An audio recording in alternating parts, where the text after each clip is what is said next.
bring in former Defense Secretary Chuck Hagel. He served in the Obama administration. Before that, he served as a Republican senator from the state of Nebraska. Secretary, I really appreciate you joining me. After you saw that video, a former police officer charging a current officer, waving a Marine Corps flag. How do Republicans call themselves the party of law and order and not support an investigation? Well, Stephanie, it's really astounding. What we've seen, especially over the last 4 years, in the view of many Republicans, especially in Congress, facts don't matter. I guess videos don't matter. I mean, the facts are the facts. The reality is the reality. What we've seen here is reality. And why they are so afraid of the truth, to get to the truth. The whole point of a January 6th independent commission, independent of Congress, independent commission, was to get to the truth behind all of this. But you're going to see this, the American people are going to see, the world's going to see this play out more and more over the next few weeks as more cases come up for trial and more videos come out. It's a disgrace to this country. But then what is their strategy here to continue to downplay this? We're hearing from some Republicans, people in the right-wing media. And to your point, America has seen it. We watched the video. Why would they do this? I just don't get it. Well, I don't either, quite frankly. I'm a Republican. I'm not sure what that means anymore. But then why be a Republican? Party and its leaders. Well, that's another story, but I think the Republican Party and its leaders have lost their way. And your question really confronts that. Why are they doing this? Why are they acting like this didn't happen, or it was just another regular day at the Capitol, or just regular protester? This is unprecedented, as we know. And so what's behind all of this? I guess President Trump, I guess what he's been saying for a number of months, that the election was fraudulent, so let's take the country back and rerun the election, and all that goes with that, and all that he has been saying, and his followers. I guess it's to bolster that argument. I don't know. I mean, President Trump continues to talk about these things, to say these things that are just not true. And they're hurting the country. Yes, they're hurting their party. They're dividing their party. They're polarizing the country in dangerous ways. But I guess they don't care about that. You know, there's one thing that should be the guiding point and the compass, the North Star for every elected official. That's the oath of office you take. You take an oath of office of the Constitution. That's to America, not to a party, not to a president, not to political philosophy. And we've lost that in many ways. So what the strategy is, Stephanie, I don't know. But I'm not entirely surprised by politicians being political.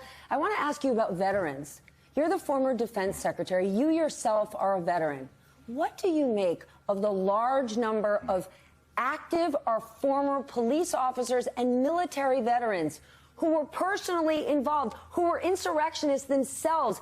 And the list seems to keep growing. Well, it's disgraceful to start with. They violated every premise and every commitment they've made to this country in their service to this country. And I suspect it's because they have, and we've seen polling on this over the last few years.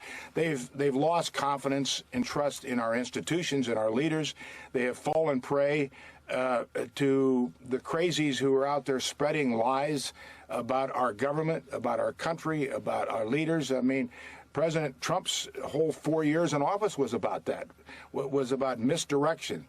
And I'm going to drain the swamp. I'm going to tear down the place. Everybody's a liar. The news media is the enemy of the people. The news media.